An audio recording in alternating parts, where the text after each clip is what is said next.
El quart punt de l'ordre del dia és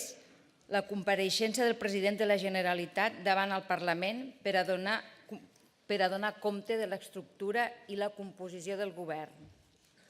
D'acord amb l'article 169 del reglament i atès que el president de la Generalitat ha sol·licitat comparèixer davant el ple del Parlament per a donar compte de l'estructura i la composició del govern, té la paraula el president de la Generalitat. Molt honorable senyor Carles Puigdemont i Casamajó.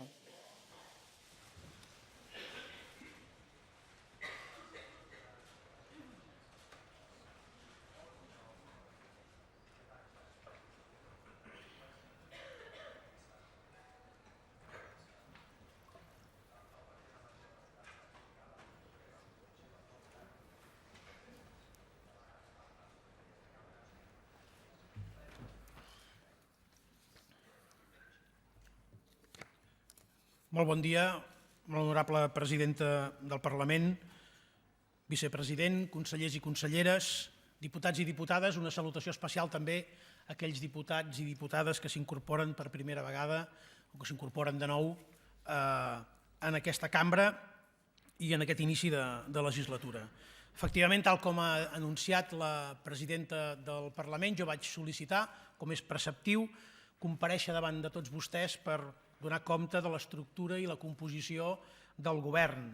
Això és un precepte marcat per la llei de la presidència del govern de la Generalitat, però tanmateix és indispensable que ho faci en l'inici de la legislatura per explicar-los quins són, d'entrada, els criteris i després el detall de cadascuna de les àrees, dels departaments, de la seva composició, les seves funcions, perquè puguin tenir un coneixement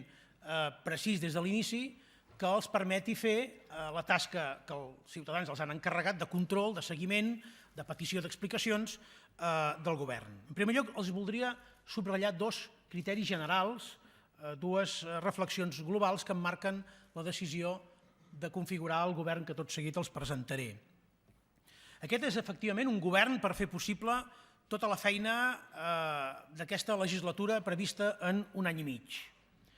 I aquest és un govern que fonamentalment treballarà amb dues grans carpetes. La primera carpeta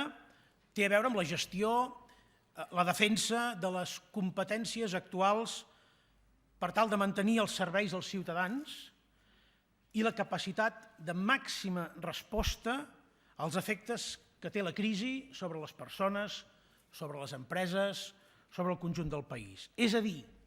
que ningú no tingui cap dubte que aprofitarem fins a l'última coma, l'últim punt de totes les competències que tenim encara.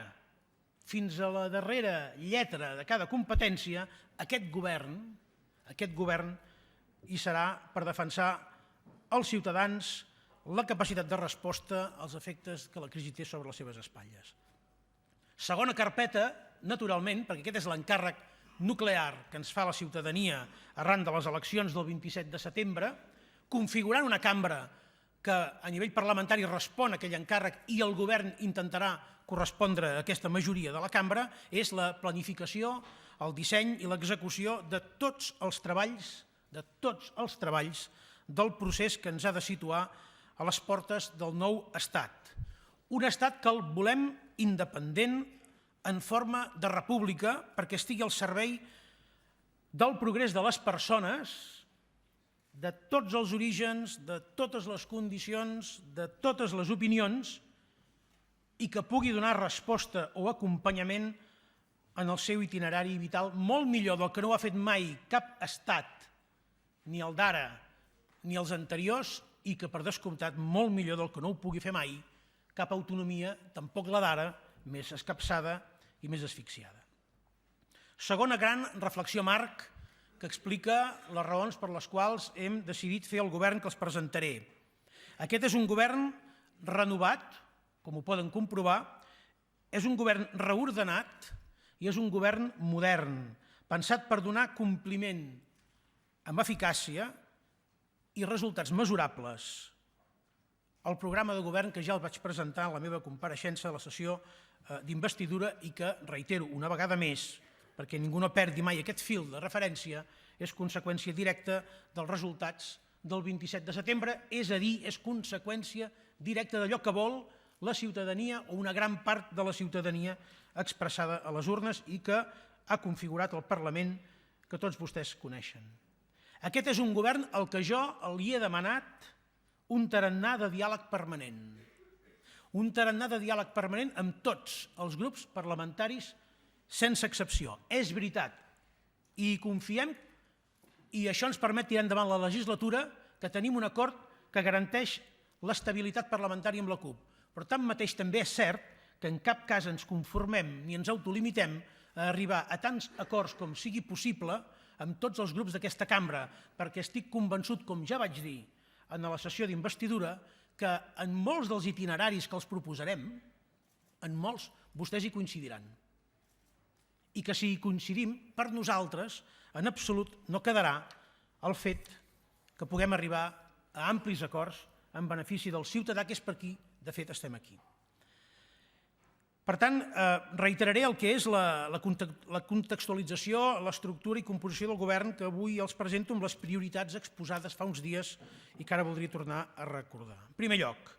avançar en la construcció d'un país més just, més equitatiu, més saludable, més segur i més culte. En segon lloc, consolidar la recuperació econòmica del país i aconseguir que això comporti més ocupació, que aquesta ocupació sigui més estable i que aquesta ocupació sigui de més qualitat. En tercer lloc, fer de Catalunya un país d'alta qualitat democràtica, referent en transparència i participació. I en quart lloc, i no el darrer, òbviament, en relació al procés de construcció de la Catalunya que volem, culminar el procés en la fase participativa, ciutadana i associativa, dissenyar definitivament les estructures d'estat i la seva posada a punt, tramitar i impulsar els projectes de lleis relatius a tot això i assolir la plena internacionalització del procés de construcció i constitució de l'Estat català independent. Emmarco això perquè entendran després que la composició del govern respon exactament a això. Segurament que molts de vostès ja ho expressaran en el seu torn de presa de posició, no hi estaran d'acord o ho farien d'una altra manera i s'admeten totes les maneres possibles. Aquesta és la nostra. I és la nostra no de manera capriciosa, és la nostra perquè respon a la manera que entenem que és més solvent per poder respondre a l'encàrrec fet per una gran part d'aquests ciutadans i sobretot al pla de govern que jo vaig presentar i que aquest Parlament va aprovar l'altre dia.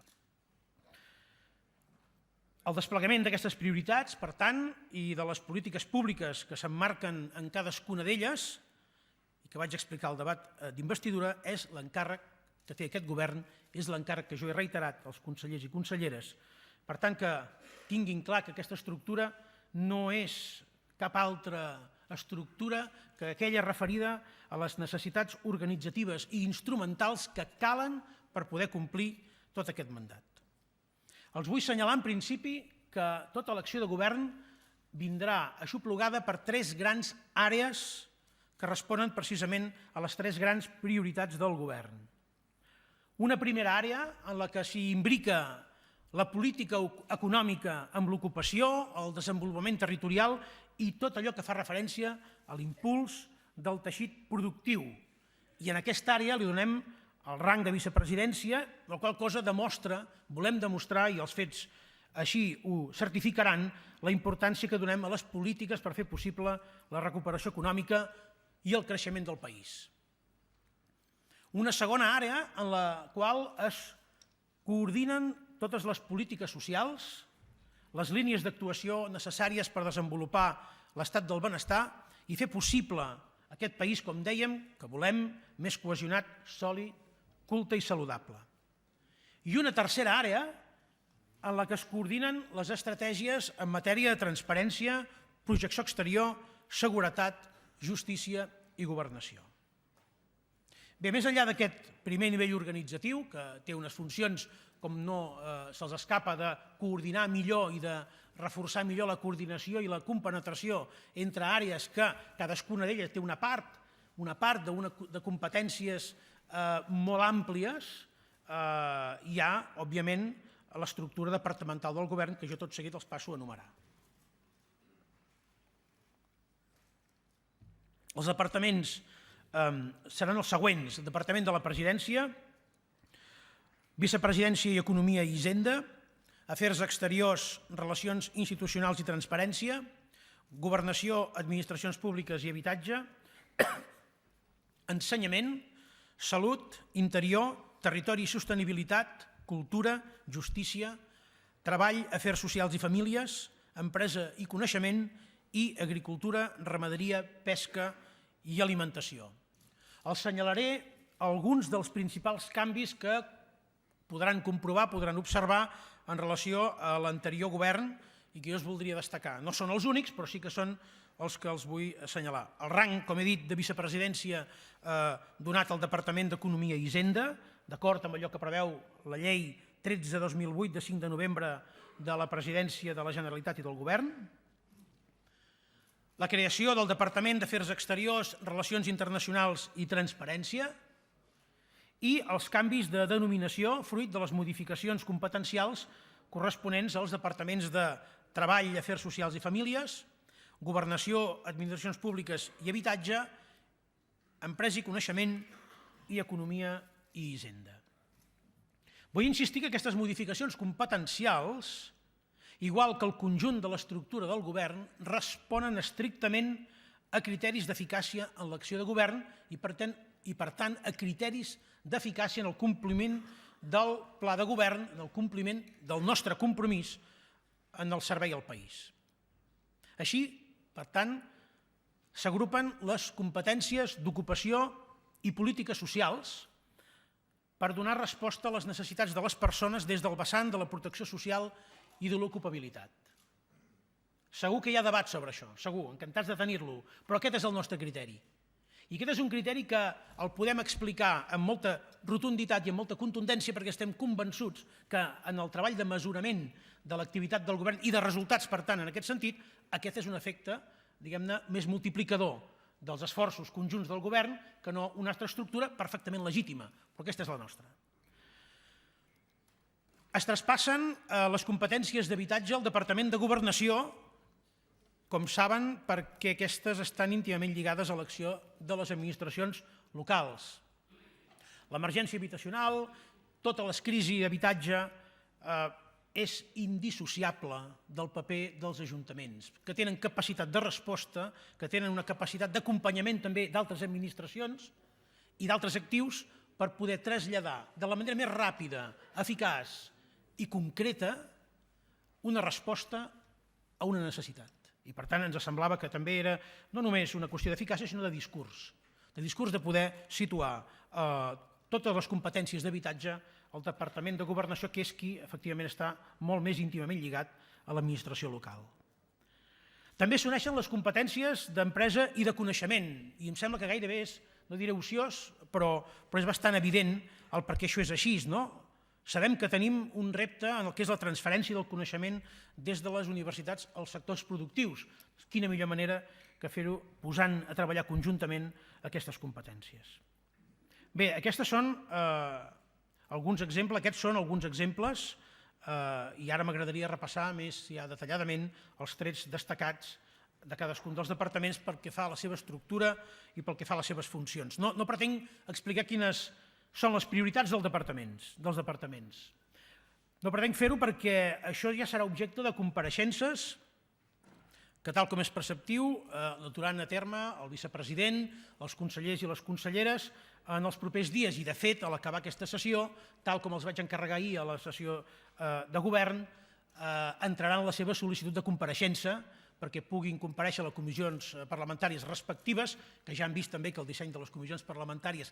creiem que facilitarà molt més el treball de seguiment dels titulars dels diferents departaments, per tal que en un termini breu, en un termini molt breu, cadascun dels titulars del departament pugui comparèixer, respondre i explicar efectivament les prioritats de cadascun del departament. Per tant, jo no m'hi entretindré i estic convençut que en les properes setmanes aquest debat el podrem tenir resolt. Sí que voldria, tanmateix, assenyalar alguns reptes fonamentals que tenim en cada àmbit perquè s'entengui, insisteixo, els elements que ens han dut a crear l'estructura que els presento. Pel que fa al Departament de la Presidència, a banda del lideratge polític del govern que assumeix en tot el procés nacional, s'assumeixen atribucions, i això és una vella reivindicació i a més és compliment de la llei d'igualtat aprovada per aquest Parlament, atribucions en matèria de polítiques de dones i en matèria de societat de la informació. Aquest darrer canvi de la societat de la informació respon a la voluntat d'impulsar l'agenda digital. L'agenda digital pel conjunt de la societat catalana per evitar allò que ja s'ha dit moltes vegades, les bretxes socials, en un món que accelera molt ràpidament i que no n'hi ha prou de prendre decisions en un moment determinat fundacional, sinó que s'hi ha d'estar amatent permanentment i que s'ha d'estar sempre permanentment amatent que les evolucions accelerades d'aquest món no generin bosses d'aïllament de coneixement o bretxes excessivament grans que sigui difícil de salvar. Aquests impulsos resulten molt més efectius quan es duen a terme amb departaments transversals, com és el cas de Presidència, per tant té sentit que hi siguin, com ja s'ha fet, per exemple, amb el Pla de suport al tercer sector social, el Pla integral d'atenció a les persones amb trastorn mental i addiccions, el Pla interdepartamental d'atenció i interacció social i sanitària o l'Acord pel diàleg social permanent. El Departament d'Economia i Hisenda, amb rang de vicepresidència, assumeix les funcions com la direcció de les delegacions territorials, la presidència del Consell Tècnic o la coordinació d'una comissió en l'àmbit de la transició nacional. A banda d'això, dins les funcions que li són pròpies, també vull destacar el desenvolupament de la hisenda pròpia, l'elaboració dels pressupostos que han de fer possible la viabilitat i el desenvolupament dels serveis públics, fonamentalment aquells que tenen a veure amb l'estat del benestar. El Departament d'Afers Exteriors, Relacions Institucionals i Transparència es crea, és de nova creació per donar un major impuls a dos àmbits fonamentals. Un, el d'Afers Exteriors, per tal de projectar Catalunya al món i explicar, a la línia del que jo ja vaig dir en la meva presa de possessió de necessitat d'explicar on més millor i quanta més gent millor, el procés que està vivint el nostre país. I l'altre, el de fer possible l'aplicació de la llei de transparència aprovada a la passada legislatura en el conjunt de les administracions catalanes com un element essencial de bon govern i de qualitat democràtica. El Departament de Governació, Administracions Públiques i Habitatge incorpora, com ja he dit abans, les polítiques d'habitatge amb el repte de garantir que cap família es vegi impedida de tenir un habitatge digne. En el marc de la resta de competències d'aquest departament, cal o vull fer èmfasi també en la voluntat i, òbviament, la necessitat de treballar per aprovar una nova llei electoral catalana que incorpori, entre altres coses, el vot electrònic. El Departament d'Ensenyament disposa, com veuran, de l'estructura i organització necessàries per avançar cap a un sistema educatiu català que sigui de referència europea a través del desenvolupament de la Llei d'Educació de Catalunya per tal de garantir la igualtat d'oportunitats, focalitzant-nos en els infants i joves més vulnerables i desenvolupar la Llei de Formació Professional aprovada també la passada legislatura, que són algunes de les prioritats d'aquest departament. El Departament de Salut té el repte de continuar garantint la qualitat de l'atenció sanitària als ciutadans mitjançant un diàleg obert amb el sector. Ha de definir les seves prioritats amb compromisos com el de la reducció de les llistes d'espera o la integració de l'atenció sanitària i social en la línia iniciada ja els darrers anys. El Departament d'Interior tampoc en aquest cas varia substancialment les seves atribucions, però ha de continuar vetllant per garantir la seguretat de totes les persones al territori de Catalunya i així, en aquests moments, com sabem, i també vaig voler subratllar el meu discurs d'investidura, donar resposta al que representa avui la gran amenaça del terrorisme jihadista. El Departament de Territori i Sostenibilitat té com a gran repte, amb les grans dificultats que suposa l'actual marc competencial, per tant mateix té el gran repte de treballar per resoldre el problema endèmic de Rodalies, que em sembla que ha saludat ja els primers dies del conseller Rull, com va saludar els darrers dies del conseller Vila. És un problema endèmic que afecta diàriament a un gran nombre de persones d'aquest país i els afecta en els seus drets bàsics, a la mobilitat, al treball, a la seva compatibilitat de la vida laboral amb la vida familiar. També en l'àmbit competencial d'aquest departament hi destaca la política ambiental, on cal fer un esforç per equiparar-nos als països més avançats del nostre entorn. Per tant, reitero el compromís d'entrar en aquest Parlament el més aviat possible la llei del canvi climàtic perquè sigui aprovada com a una de les prioritats que ha de marcar l'agenda d'aquest govern i dels governs successius. El Departament de Cultura té l'estructura necessària per desenvolupar les funcions que han de fer possible que la cultura sigui un element estratègic del futur del país, del futur i també del futur estat. De manera que, a banda de reforçar el paper de la llengua catalana com un element de cohesió social i la protecció de l'aranès en tot allò que li pertanyi, caldrà dur a terme accions que reforcin les nostres estructures pròpies a través de la tramitació de lleis com les de l'IVA cultural, el mecenatge o la propietat intel·lectual, que en sabem prou la necessitat que en tenim i el retard que en tenim de poder disposar d'unes eines imprescindibles perquè la cultura exerceixi aquest rol que volem en qualsevol societat i que volem encara més en un país que té netament en la seva identitat l'arrel cultural. El Departament de Treball, Afers Socials i Famílies, com ja he assenyalat abans, conjuga les funcions relatives a l'ocupació i a les prestacions socials, de manera que es dona un seguit i un sentit de responsabilitats en l'hora d'atendre els reptes de l'ocupabilitat i fent possible una resposta eficaç a les diferents situacions que pugui viure una persona al llarg de la seva vida laboral. Òbviament, també respondre al repte de la pobresa i donar suport a les famílies en situació de vulnerabilitat en l'actual estadi competencial, alhora que desenvolupar una de les estructures fonamentals de cara al futur estat, com és la seguretat social, és un dels reptes, efectivament, que tenen en aquest àmbit. El Departament d'Empresa i Coneixement, tal com ja he assenyalat, també es configura organitzativament per tal d'intensificar la transferència del coneixement i els resultats de la recerca universitària a l'economia productiva.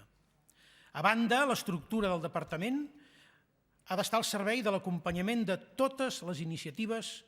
que generin activitat productiva al país, convençuts que sense aquesta activitat productiva és molt difícil, per no dir impossible, poder atendre l'agenda social que aquest govern vol impulsar de manera decidida i accelerada. I finalment, el Departament d'Agricultura, Ramaderia, Pesca i Alimentació ha de respondre al repte d'ajudar a la visibilitat de les explotacions i empreses agràries, pesqueres i forestals per tal de fer possible la modernització del sector.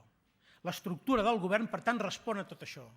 El detall de secretaries generals, direccions generals, organismes que en depenen, responen a aquest encàrrec que hem rebut, aquest mandat també rebut pel Parlament amb l'aprovació del Pla de Govern en la sessió d'investidura per poder-lo dur a terme d'una manera més eficaç i ràpida possible. Està al servei d'un programa de govern, per tant, i per tant està al servei d'unes determinades polítiques, unes polítiques que, insisteixo, una vegada més, responen a la voluntat de construir aquest país més proper, més just, més equilibrat, més lliure, amb el convenciment que tenim un mandat democràtic nítid i indiscutible que surt de les urnes i que ens permet dotar-nos d'un full de ruta per poder dur a terme tot això que entre el dia de la investidura i avui els estic exposant. Certament, i ho reitero una vegada més, això ho volem dir, ho volem dur a terme amb totes les garanties, sense passes en fals, sense improvisacions, perquè l'objectiu final, el que dona sentit a l'acció del govern, al programa de govern, a l'estructura del govern, són les persones i el seu benestar. I la manera que el grup parlamentari que dona suport al govern, Junts pel Sí, i la manera com altres grups de la cambra ens acompanyen en aquest propòsit, és per poder servir millor a les persones i al seu benestar. Per això volem que aquest govern funcioni de manera eficaç, que resolgui els problemes, que vostès el puguin seguir, que vostès el puguin controlar, com no podia ser d'una altra manera, que li puguin demanar ampliació de la informació que calgui, però que el sentin a prop, com esperem que els sentiran a prop els ciutadans.